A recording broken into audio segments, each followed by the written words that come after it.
السلام علیکم، اس چینل کو ضرور سبسکرائب کیجیے گا۔ گولڈن پلور ایک پرندہ ہے جو اپنی ہجرت کی وجہ سے مشہور ہے۔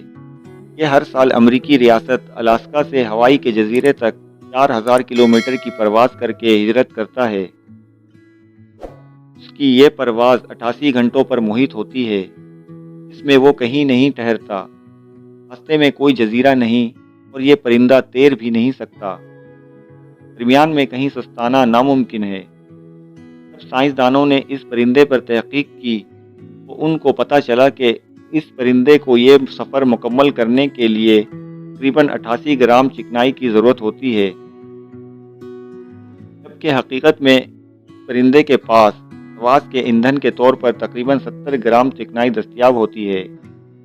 وہ ہونا تو یہ چاہیے تھا کہ یہ پرندہ 800 کلومیٹر پہلے سمندر میں مر کر ختم ہو جاتا، لیکن یہ کیسے پہنچتا ہے؟ اس کا جواب ششدر کر دینے والا ہے۔ اصل میں یہ پرندہ گروہوں کی شیپ بنا کر پرواز کرتے ہیں اور اپنی وی شکل میں پوزیشن چینج کرتے رہتے ہیں۔ اس کی وجہ سے انہیں ہوا کی رگڑ کا کم سامنا ہوتا ہے نسبت اکیلے پرواز کرنے کے، اور ان کی تقریباً 23% انرجی سیو ہو جاتی ہے جو ان کو ہوائی کے جزیرے پر پہنچا دیتی ہے۔ 6 یا 7 گرام چکنائی ان کے پاس ریزرو فیول کے صورت میں بھی موجود ہوتی ہے جو ہواؤں کا رخ مخالف ہونے کی صورت میں ان کے کام آ جاتی ہے۔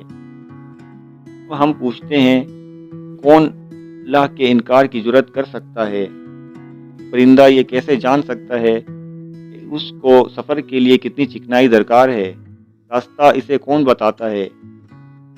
اتنے لمبے سفر کی اسے ہمت کیسے ہو جاتی ہے؟ اور چکنائی کے استعمال کا اسے کیسے اندازہ ہے؟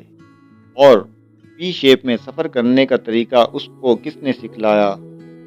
بے شک وہ ہم سب کا خالق اللہ